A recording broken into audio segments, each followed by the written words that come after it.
In this video, we're going to solve a few more exponential equations, but they're special in that they're going to be quadratics. So we're also going to have to factor them like quadratics.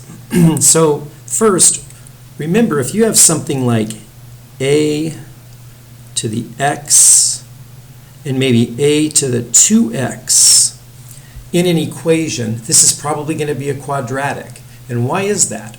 Well, we're going to think of a to the x as being the variable. And remember what a to the 2x is equal to? That's the same as a to the x squared. So if we have a variable squared and the variable by itself, or maybe multiplied by a number, we probably have a quadratic. So remember this. Remember that this is equal to that. So now let's take a look at our first one.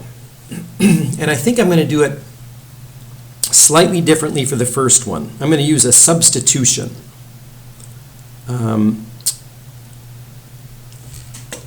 Okay, let's first rewrite this. E to the w squared. That's the first term.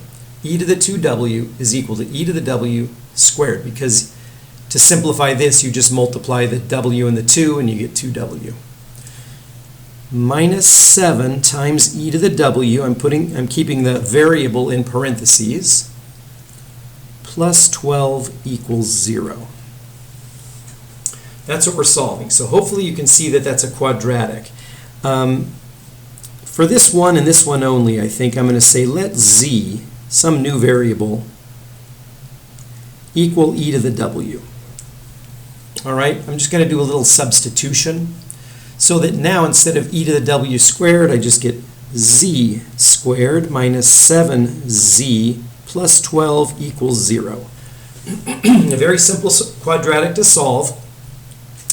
And you can see that when we solve this, we're going to get z equals a couple of different numbers. Then we won't be done, though, because we need to solve for w. And we'll just use this little fact right here to solve for w when we're done. So this means that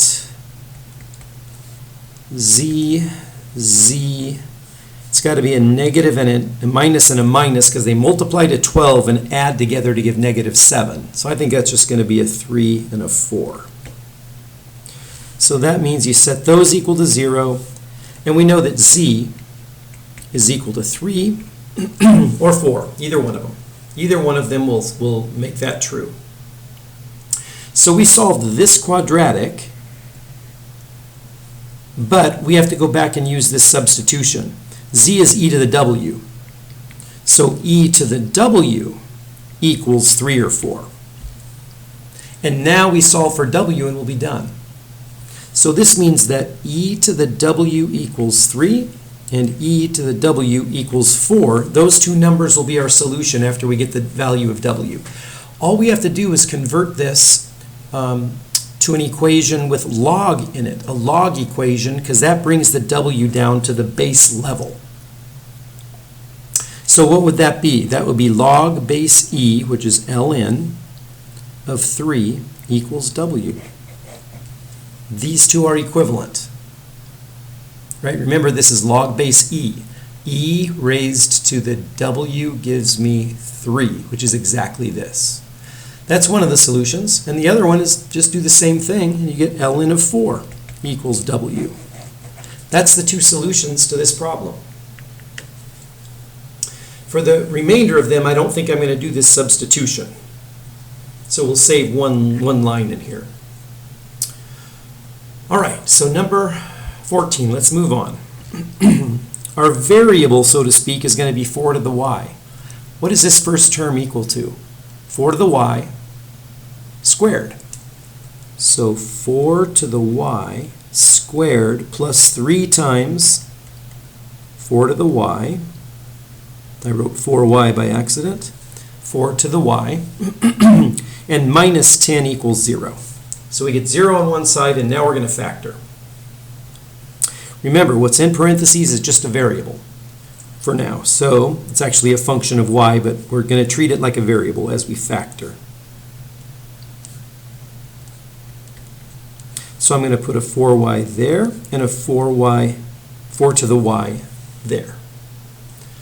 And I'm going to do a plus and a minus because they multiply together to give negative 10 and add together to give 3. So it'll be a plus 5 minus 2. So all we need to do is solve these two equations, each one of them for y, and we're done. So what does this first one give us? 4 to the y equals negative 5. I'm circling it just to make it clear. And 4 to the y equals positive 2. Once we solve those, we're done. Now, this one's going to be a little bit easier than last one in that this is a negative number. 4 is a positive number. Doesn't matter what exponent you raise 4 to, you can never get a negative number. So this one is not going to give us a solution. We'll just delete that. So the only one we're going to solve for is 4 to the y equals 2. And this one we can, I think, do this in our heads if we want to. Well, let me challenge you here. Do you know what y is right now? Is there an exponent you can raise 4 to get a 2? Isn't 2 the square root of 4? So 4 to the 1/2 equals 2. So y is a half. But let's say you didn't notice that. Let's go ahead and write this like ln. I'm writing it as a log. Sorry, not ln, but log base 4 of 2 equals y. This exponential equation is equivalent to this log equation, and I'll double check it. 4 raised to the y equals 2. Yep, that's this. And this is saying, what is the exponent you raise 4 to get a 2? It's 1/2. Let's see, how else could I do this? Yeah, I could say, do it a third way. 2 is equal to 4 to the 1/2. So all I did is replace the number 2 with 4 to the 1/2, square root of 4. And remember what happens, how you simplify this? If you have log base 4 of an exponential, where 4 is the base, it's just 1/2. So we're going to get y equals 1/2. I kind of did it in several different ways there. That's the only solution in this case. Right here. First one, we had 2 solutions. Okay, let's look at the number 15. Once again, we have a 5 to the y and a 5 to the 2y. Well, 5 to the 2y is 5 to the y in parentheses squared. Then we have plus 8 times 5 to the y plus 15 equals 0. So I added 15 to both sides. All right, so let's see if we can factor this. All right, it's going to be a 5 to the y here and a 5 to the y here. And then I need 2 numbers that multiply to 15 and add to 8. So plus 3 plus 5. Factored. Solve both of these and we're done. And notice what they simplify to. 5 to the y equals negative 3, or 5 to the y equals negative 5. And what did I just mention up here? If you take a positive number and raise it to an exponent, positive or negative or 0, it doesn't make any difference. 5 to any number can never be a negative number. 5 to anything can never be negative. I'll make a note here.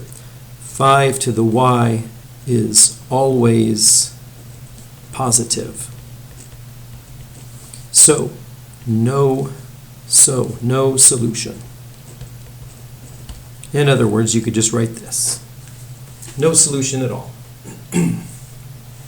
So in one of these examples, we had both of the factors gave us a solution.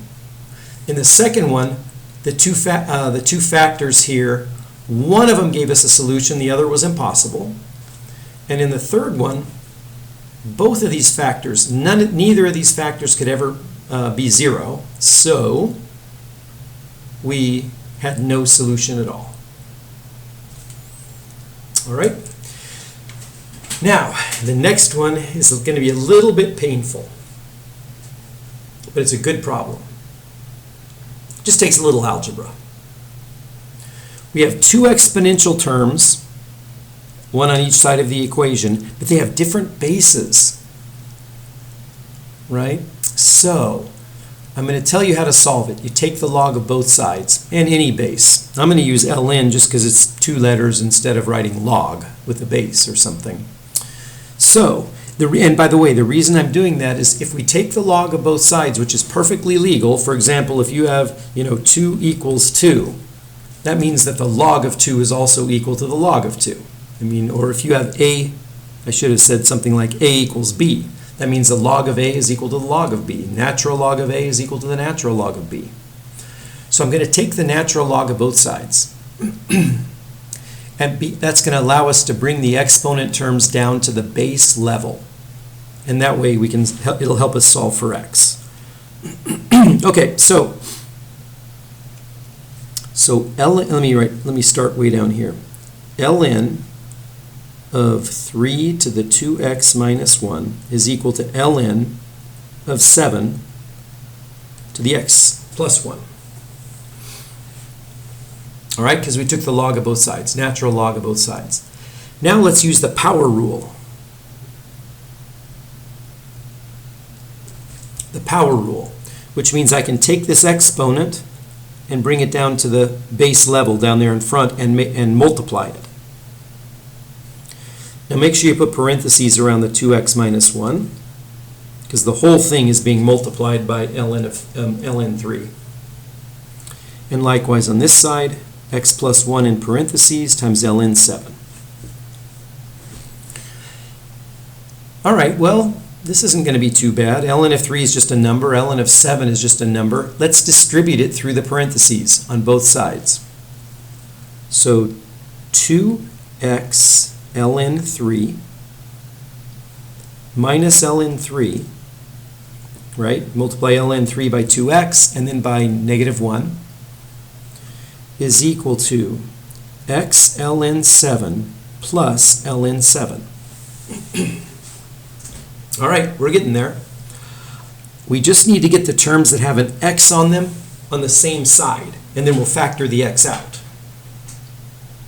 So I'm going to put this on the right-hand side by adding it to both sides. I'm going to subtract this from both sides to get it over here. I'll do it in 2 steps. First, let's just subtract x ln. No, I'm going to do it all. I'm going to do minus x ln 7 from both sides.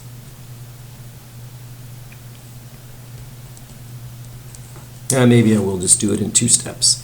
So 2x ln 3 minus x ln 7 minus ln 3 equals ln 7. So all I did is subtract x ln 7 from both sides. Now we're going to add ln 3 to both sides.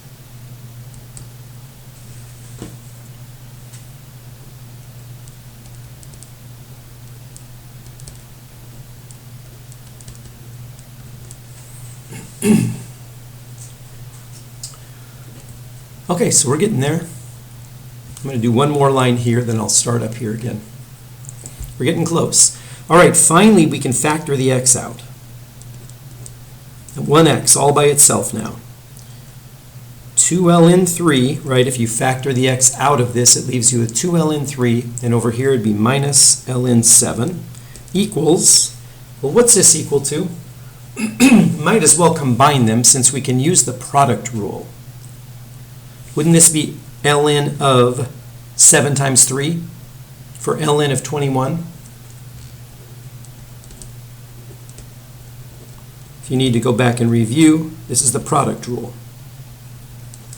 This is 7 times 3. ln of 7 times 3 is ln of 7 plus ln of 3. Okay, so what is this equal to? 2 ln 3. Well, I could bring that 2 and move it up there as an exponent of the 3. This term here is equal to ln of 9, using the power rule.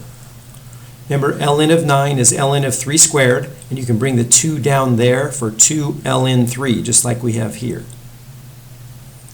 So this is equal to, coming way up here, x ln 9 minus ln 7 equals ln 21. So this answer is not going to look very nice, but what is this equal to? ln 9 over 7. That's the quotient rule. The ln of the log of a fraction is log of the top minus log of the bottom. ln 9 minus ln 7. So x times ln 9 over 7 equals ln of 21. So x is equal to, what am I going to do? I'm going to divide both sides by this. ln 21 over ln of 9 over 7. That is the exact answer. And if you plug that into a calculator, you'd get approximately, I had to round here, approximately negative 12.114 is the solution. So that one just took a whole bunch of algebra, but it used a lot of the properties and the rules we learned. Now, x is a negative number. Why is it negative in this case? Well, this numerator is positive, but if you're taking the log of a number between 0, let me see, did I do that right? 9 minus 7, 9 over 7. 9.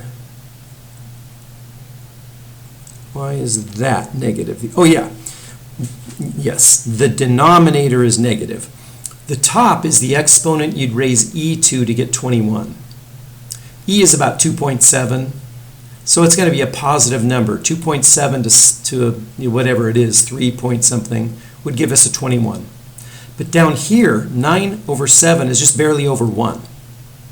The exponent you raise e to, e is about 2.7. To get a number smaller than e, then you'd have to raise it to a negative number. So the denominator here, if you plug it into your calculator, will become negative. All right, so yeah, that one took a lot of algebra, but, and I don't really love that it looks ugly. We're taking the natural log of 9 over 7. There are some things we could do to make it look possibly nicer, and you may come up with exactly the correct answer, and it may not look like this, and that's fine. So plugging it into the calculator, though, you should get this number.